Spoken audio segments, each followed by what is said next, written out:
Cette vidéo a pour objet de vous présenter la méthode de calcul utilisée dans Parapluie pour dimensionner les ouvrages de stockage-infiltration à la parcelle. Cette méthode est la méthode des pluies. La méthode des pluies est une méthode fiable et robuste de dimensionnement des ouvrages de stockage des eaux pluviales. Les principes de base de cette méthode peuvent être illustrés graphiquement par le schéma de cette diapositive. L'abscisse représente le temps, l'ordonnée représente les volumes. La courbe rouge représente le volume d'eau de pluie susceptible d'être apporté pour une période de retour donnée, c'est-à-dire pour un risque de dysfonctionnement donné. Ce volume est égal à la surface active, SA, multiplié par une hauteur de précipitation qui est elle-même fonction de la durée de la pluie, H fonction de T. Si l'on dispose de mesures pluviométriques, on sait calculer la hauteur de pluie qui est susceptible d'être précipitée sur une durée donnée pour une période de retour fixée. On utilise pour ceci la formule suivante, dite de Montana, qui permet de calculer H fonction de T en fonction de deux paramètres A et B, dont la valeur dépend de la période de retour T choisie. Cette hauteur augmente bien sûr avec la durée, mais elle augmente logiquement de moins en moins vite. Comme on fait l'hypothèse que la surface active est constante, le volume entrant augmente également de moins en moins vite.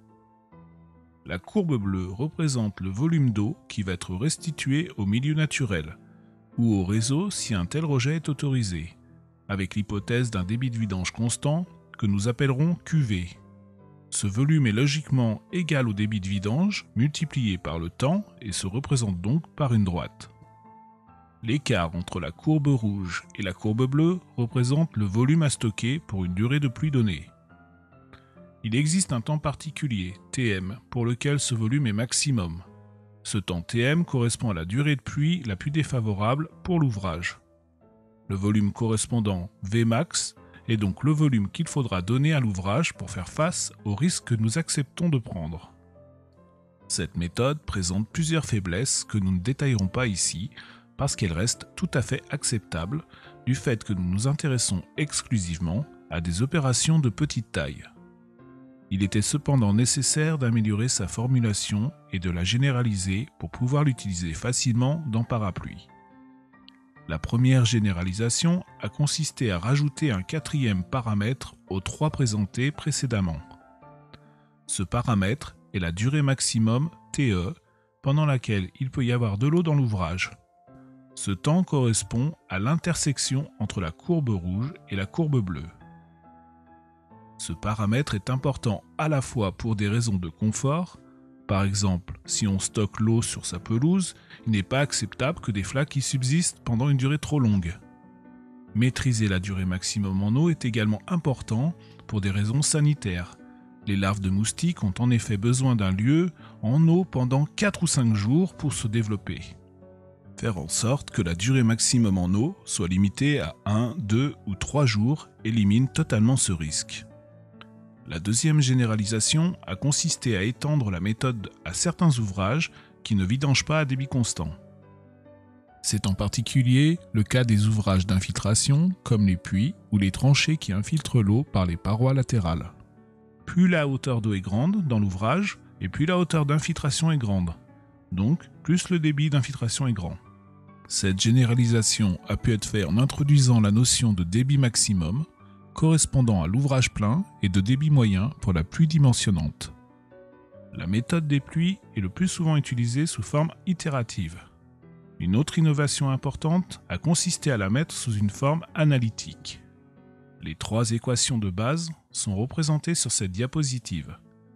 Cette formulation montre que si l'on fixe l'un des trois paramètres, que ce soit le volume maximum stocké, Vmax, le débit moyen de vidange QV, ou la durée maximum en eau, TE, les deux autres paramètres peuvent être calculés directement. Dans ces formules, SA représente la surface active susceptible de produire du ruissellement. Et les coefficients A et B sont les coefficients de Montana caractéristiques de la pluviométrie locale. C est une constante locale qui ne dépend que de A et B. Pour les ouvrages d'infiltration, le calcul est également direct. Le débit de restitution est en effet égal au produit de la capacité d'infiltration du sol, qui peut se mesurer localement, et de la surface d'infiltration. Connaissant la surface active et la surface d'infiltration, on peut donc par exemple calculer directement le volume maximum de stockage nécessaire. Enfin, la dernière généralisation importante a consisté à étendre la méthode au cas des ouvrages à double vidange. Pour ces ouvrages, le débit est en général très faible tant que l'eau dans le dispositif de stockage n'a pas atteint le niveau du drain. Ceci met à mal l'une des hypothèses fondamentales de la méthode des pluies, qui est que le débit doit commencer dès le début de l'événement. Nous avons pu lever cette difficulté en décalant la courbe de vidange d'un volume complémentaire, Vsup, que nous avons pu estimer de façon satisfaisante. Savoir établir une relation analytique directe entre les principaux paramètres, c'est-à-dire le volume de stockage, la durée en eau et le débit moyen de vidange, n'est cependant pas suffisant pour atteindre notre objectif. Ce que nous voulons, c'est déterminer directement les dimensions des ouvrages. C'est-à-dire, si on prend l'exemple d'une noue d'infiltration, déterminer sa longueur, sa largeur et sa profondeur. Or, ces dimensions influent de façon directe sur tous les paramètres de fonctionnement. Par exemple, si on modifie la longueur de la noue, on modifie le volume de stockage, mais aussi la surface d'infiltration, donc le débit moyen de restitution. Et on modifie aussi la surface active parce que la pluie qui tombe sur la noue devra bien également s'infiltrer dans la noue.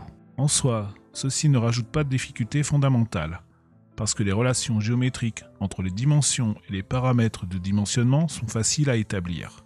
Le problème est que ces relations sont différentes pour chaque ouvrage et qu'il a donc fallu adapter les équations à chaque type d'ouvrage.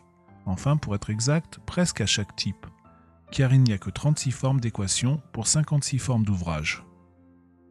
Voilà, la présentation est terminée. Nous espérons qu'elle a été claire et convaincante, et nous vous invitons maintenant à utiliser Parapluie en toute confiance.